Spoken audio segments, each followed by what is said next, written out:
राम राम प्यारे विद्यार्थियों, स्वागत है आपका जी क्लास में। अगर दोस्तों आप भी BSTC 2026 तैयारी कर रहे हैं तो ये वीडियो आपके लिए काफ़ी यूजफुल होगी। BSTC तैयारी करने वाले विद्यार्थियों के लिए हम काफ़ी महत्वपूर्ण प्रश्न क्लास लेके आते हैं। तो आज हम आपके लिए काफ़ी महत्वपूर्ण प्रश्न क्लास लेके आए हैं। तो वीडियो पूरा आपको अंत तक देखना है। चलते आज की हमारे वीडियो पर। ये आज की वीडियो का पहला प्रश्न के सामने, तेजाजी का जन्म किस जिले में हुआ था? दोस्तों तेजाजी का जो जन्म है वो नागौर जिले में हुआ था। ऑप्शन ए इसका करेक्ट आंसर होगा। और इनका जन्म 29 जनवरी 1070 को राजस्थान के नागौर जिले के खरनाल गांव में हुआ था। दोस्तों आपको ये स्थान भी याद रखना है, काफ़ी बार स्थान पूछा जाता है कि कहाँ पर इनका जन्म हुआ था। और दोस्तों इन्हें गोरक्षक के नाम से जाना जाता है। ये रहा अगला प्रश्न, राजस्थान के किस राजा को बागपति की उपाधि से सम्मानित किया गया है? तो दोस्तों राजा मुंज को जो है बागपति की उपाधि से सम्मानित किया गया है। दोस्तों ये प्रश्न BSTC में काफ़ी बार पूछा जाता है और काफ़ी बार पूछा गया भी है कि अजयमेरु अर्थात अजमेर की स्थापना, अजमेर शहर की नींव किसने रखी थी? दोस्तों अजयराज के द्वारा जो है अजमेर शहर की नींव रखी गई थी। यह एक चौहान वंशीय शासक थे। ये प्रश्न दोस्तों आपके लिए काफ़ी महत्वपूर्ण है। रणथंभौर के चौहान वंश के संस्थापक कौन थे? दोस्तों गोविंदराज जो है रणथंभौर के चौहान वंश के संस्थापक माने जाते हैं। ऑप्शन ए इसका करेक्ट आंसर होगा। चलते हैं अगले प्रश्न की ओर। ये रहा आपका अगला प्रश्न आपके सामने, राणा रतन सिंह की मृत्यु के पश्चात मेवाड़ का शासक कौन बना? तो दोस्तों राणा विक्रमादित्य जो है राणा रतन सिंह की मृत्यु के पश्चात मेवाड़ के शासक बने थे। मंडौर के किस प्रतिहार शासक ने मेड़ता को अपनी राजधानी बनाया था?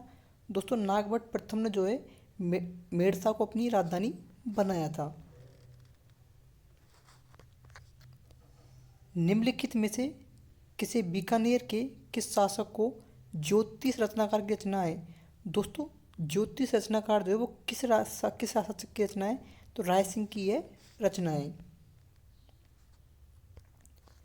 घुइल वंश में किसने कैलाशपुरी में एकलिंगजी लकुलीस का मंदिर बनवाया था? दोस्तों ये प्रश्न काफ़ी बार पूछा गया है कि कैलाशपुरी में एकलिंग जी का मंदिर किसने बनवाया था? बप्पा रावल ने जो है कैलाशपुरी में एकलिंग जी का मंदिर बनवाया गया था। निम्नलिखित राठौड़ वंश के राजाओं में से किसने साहस एवं कूटनीति के माध्यम से मंडौर पर कब्जा कर लिया और उसे अपनी राजधानी बनाया था? दोस्तों राव चूड़ा इसका करेक्ट आंसर होगा। पुष्कर में आना सागर झील और बराय मंदिर का निर्माण किसने करवाया? दोस्तों अर्णोराज ने जो है पुष्कर में बराय मंदिर और आना सागर झील का निर्माण करवाया था। मुगल सम्राट जहांगीर द्वारा दल थम्बन की उपाधि से किसे सम्मानित किया गया था? गज सिंह को जो है दोस्तों दल थम्बन की उपाधि से सम्मानित किया गया था।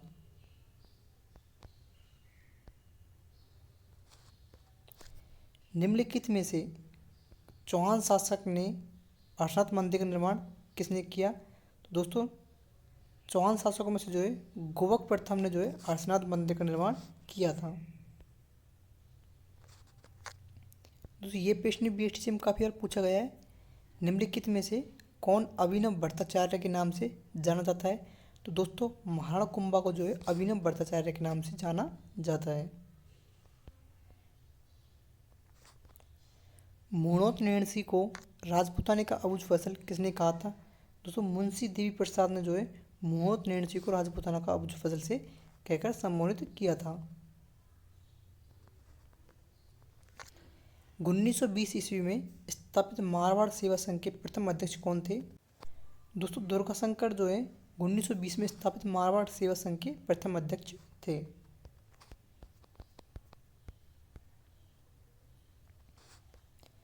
दुर्गादास राठौड़ ने मुगलों से संघर्ष हेतु निम्नलिखित में से किस राज्य के साथ गठबंधन किया था? मेवाड़ राज्य के साथ जो है दुर्गादास राठौड़ के द्वारा मुगलों से संघर्ष हेतु गठबंधन किया गया था।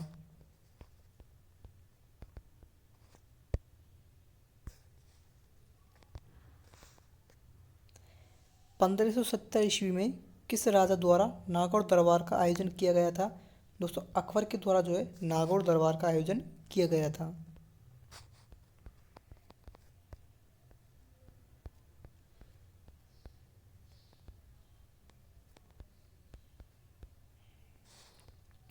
ये रहा अगला प्रश्न है, मोहम्मद शाही के नेतृत्व में मंगोल विद्रोहियों ने किसके पास शरण ली थी? दोस्तों, आपको पता हो राणा हमीर के मध्य और जो मोहम्मद शाह के मध्य जो युद्ध हुआ था वो मंगोलियों के कारण हुआ था। मंगोलियों ने राणा हमीर से शरण ली थी। राणा हमीर के द्वारा मंगोलों को शरण देने से अलाउद्दीन खिलजी नाराज हो गया था और अलाउद्दीन खिलजी ने 1301 में रणथंभौर पर आक्रमण कर दिया था। अकबर द्वारा दिसंबर 1584 में निम्नलिखित में से किसे महाराणा प्रताप को पकड़कर मुगल दरबार में पेश करने को कार्य सौंपा गया था? दोस्तों, ये कार्य जो है राजा जगन्नाथ कछवाहा को सौंपा गया था कि वे 1584 में महाराणा प्रताप को पकड़कर मुगल दरबार में पेश करें। लेकिन दोस्तों, किसी भी मुस्लिम में इतनी ताकत नहीं थी कि वो महाराणा प्रताप को पकड़ सके। राजपूताना मध्य भारत सभा का चतुर्थ अधिवेशन कहाँ आयोजित किया गया? नागपुर में जो है राजपूताना मध्य भारत सभा का चतुर्थ अधिवेशन आयोजित किया गया था। मेवाड़ के मुक्तिदाता किसे कहा जाता है? राणा हमीर को जो है मेवाड़ के मुक्तिदाता के नाम से जाना जाता है। रानी जगपत राय मराठियों किस शासक की मृत्यु का शोक प्रकट करने के लिए लिखी गई थी?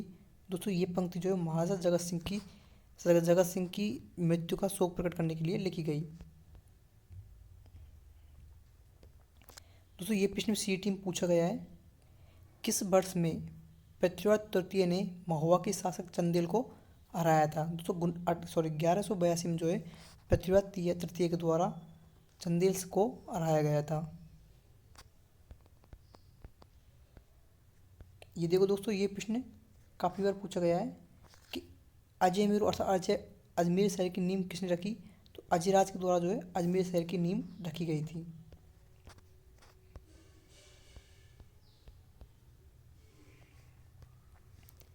अग्निकुंड के माध्यम से राजपूतों की उत्पत्ति का सिद्धांत किसने प्रतिपादित किया?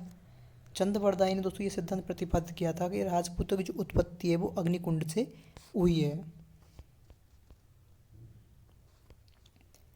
खानवा के युद्ध में निम्न में से किसने राणा सांगा का पक्ष बदलकर बाबर का साथ दिया था? दोस्तों, जो सरहदी तंवर हैं उन्होंने राणा सांगा के पक्ष में थे, लेकिन बाद में उन्होंने अपना पक्ष बदलकर बाबर का साथ दिया था। उन्होंने राणा सांगा के साथ बेईमानी की थी।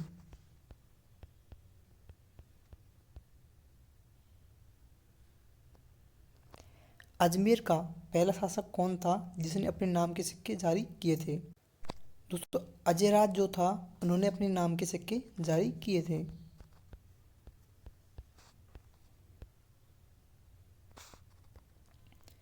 राजस्थान में 84 खंभों का स्मारक निम्न में से किसने बनवाया था? राव राजा अनिरुद्ध सिंह ने जो है 84 खंभों का स्मारक बनवाया था।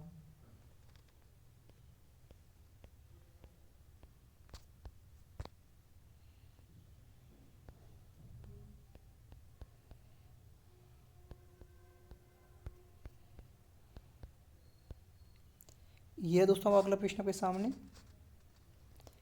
महाराणा प्रताप ने चावंड में अपनी नई राजधानी की स्थापना किस वर्ष की? 1585 ईस्वी में जो है महाराणा प्रताप के द्वारा चावंड में अपनी नई राजधानी की स्थापना की गई थी। दोस्तों, एक कथन दिया गया है कि ऐसे 10 किलो को भी मैं मुसलमान के एक बाल के बराबर महत्व नहीं देता। किस दुर्ग के लिए यह कथन कहा था और किसने कहा था?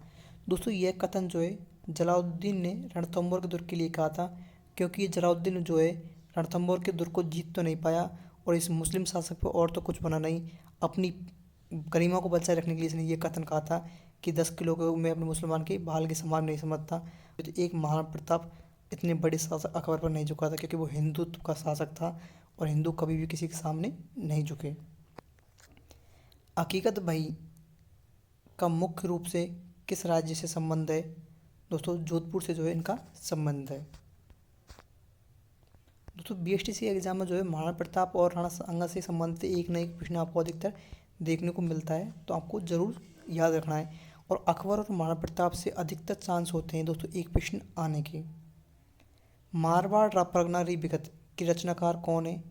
मोहम्मद नैणसी जो दोस्तों मारवाड़ परगनारी विगत के रचनाकार हैं।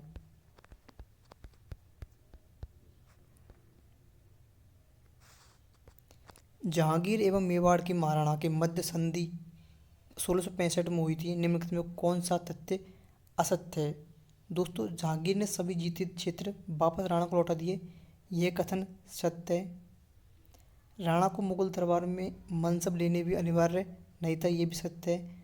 राणा ने जहांगीर की अधीनता स्वीकार कर ली, यह कथन भी सत्य है। लेकिन राणा को चित्तौड़ भी वापस दिया तथा अब दुर्ग की मरम्मत भी करवा सकेगा।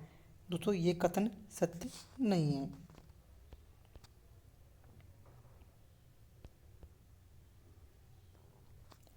कौन सा एकमात्र ग्रंथ दावा करता है कि राजा पृथ्वीराज की मृत्यु त्रायन के युद्ध के मैदान में हुई थी?